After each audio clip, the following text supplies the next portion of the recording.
CERES, une manipulation développée conjointement par 3 lycées, les lycées Charles de Gaulle de Dijon, Léon Blum du Creusot et le lycée de l'espace Pierre-Paul Riquet de Saint-Orens, a pour but de démontrer l'influence de la gravité sur la croissance des graines.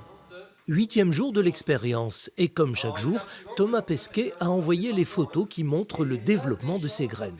L'expérience a quand même donné des résultats intéressants, très intéressants même, mais variables malgré tout selon les différentes espèces, lentilles, moutarde et radis.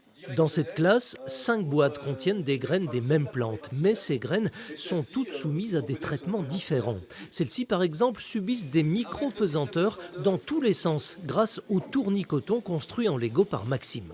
Celle-ci, c'est assez bizarre. L'appareil racinaire a poussé dans le même sens que l'appareil aérien. Ça nous permet de découvrir certaines choses et ça nous rend un peu plus curieux. Et surtout, par exemple, on a rencontré Thomas Pesquet, ce qui était un événement formidable.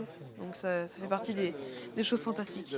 Chaque jour, profs et élèves observent les graines contenues dans les boîtes, les photographient et commentent leur évolution. Qu'est-ce que vous pensez du travail d'Anaïs? A-t-elle été une bonne scientifique dans son suivi du protocole? Il y a beaucoup de différences.